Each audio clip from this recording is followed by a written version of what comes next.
Terminator 2, Terminator 3, Short Circuit, Gremlins 2, The New Batch, Knight Rider, the last two Mission Impossible movies, Spielberg's AI, RoboCop, Dr. No, The Muppets, or at least the 80s robot in that movie, and Teenage Mutant Ninja Turtles 2, The Secret of the Ooze.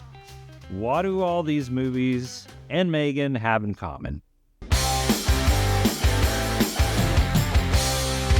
M3GAN 2.0 stars Allison Williams, who's back as Gemma, who is now a hardcore advocate for limits on tech for kids, for obvious reasons. She's still Cady's primary guardian, with Violet McGraw returning, and Gemma has also let a guy into her life who is also against AI taking over the world, played by Aristotle Athari. When a rogue robot named Amelia, played by Ivana Sagno, who's a little more advanced than M3GAN, shows up to kill anyone who had anything to do with her existence, M3GAN shows up after staying hidden all around Gemma's smart home tech for 2 years, and decides to help out. You've been here this whole time. Well, I've been many places. But yes, I've been keeping an eye on you. Gemma and her team from the first film, who of course are hesitant because of the events of the first film, quickly decide that this is the only way to stop Amelia, and not only builds M3GAN a new taller body due to 15-year-old actress Amie Donald, who had gone through a growth spurt, but also gives her some killer upgrades. Gerard Johnstone comes back to direct the second in his now M3GAN franchise, and who also co-wrote the film again with Akela Cooper and James Wan. And this sort of brings me to my first point about this movie. This film isn't anything like the original, at all. When I first saw the trailer to the original M3GAN, I was like, nope, not for me, thank you, but no thanks. This movie seemed way too creepy for my taste. But then I watched it about a month ago for the first time, and I actually kind of loved it. It was sort of a horror flick, but not the way that I was expecting. I mean, it was PG-13, so I knew it wasn't going to be crazy. The sequel, though, I would in no way categorize this as a horror movie. This is more sci-fi, and honestly sort of a satire in a way. It reminded me so much of two other films in a franchise that the original and the sequel were almost completely different from each other. Gremlins and Gremlins 2, The New Batch. The first film being a more serious type of fun horror movie compared to the sequel, it seems like it's making fun of the original film. Welcome to the men's room. Hey, pal. I sure hope you wash those hands. And I wonder if that is sort of what's happening here. On a slightly different level, there is what I'd call a ridiculous, believable plot to the first film with a more serious tone. And the second is just absolutely ridiculous 2.0. But it doesn't mean that the ridiculousness makes it a bad film. Going back to Gremlins 2, John Glover plays Daniel Clamp, who's sort of the Ted Turner character in the film, who, if you know Ted Turner, he was, of course, huge for founding CNN, TBS, TNT, Cartoon Network. They made Clap this quirky sort of character in the film, just like Ted Turner. In M3GAN 2.0, you sort of have the same thing with tech mogul played by the hilarious Jermaine Clement, who seems really close in character to a Steve Jobs. I know it's a little off topic, but Jermaine was probably one of my favorite actors playing a character in Minecraft that really made me laugh. It was probably my favorite thing about that Minecraft movie. Two big buffaloes like us out there in the wild, wearing unisex turquoise blouses.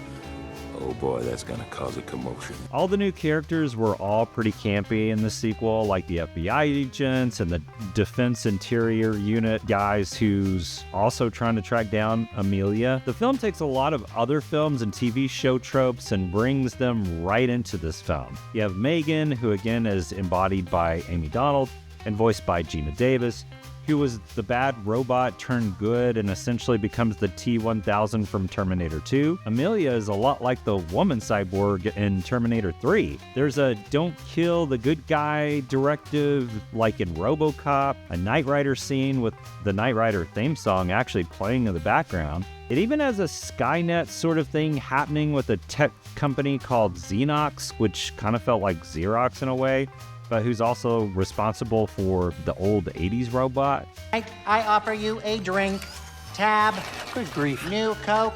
Listen, not right now, 80s robot, please. Bummer.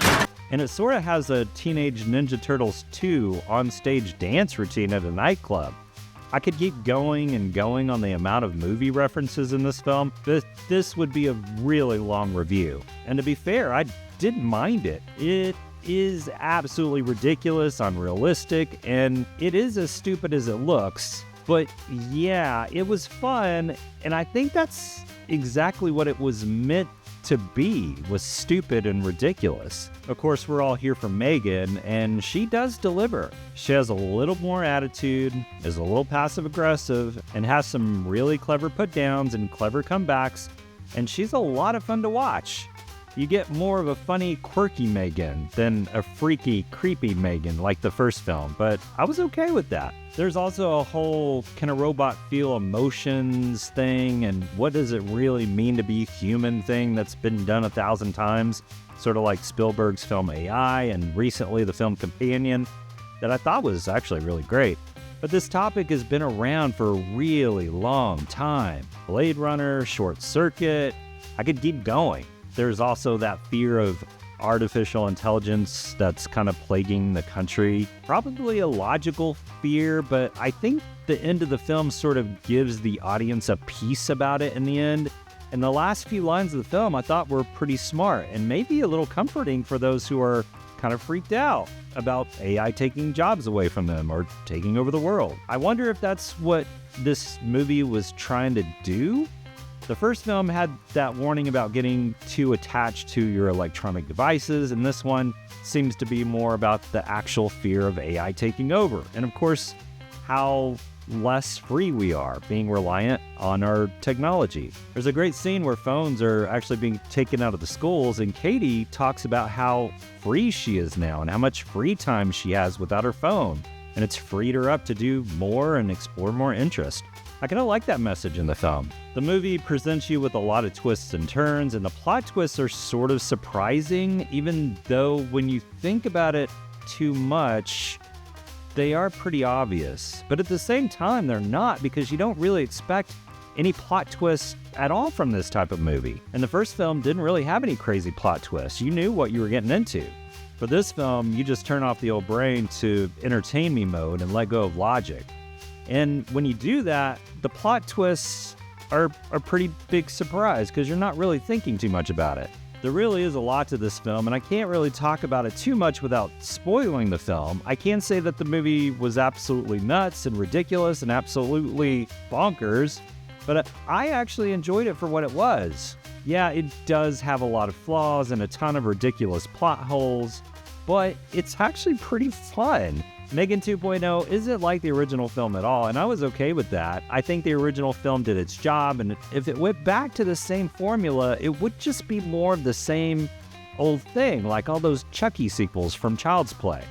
I like how they changed it up and used a lot of old movie ideas incorporated in the sci-fi satire of the film.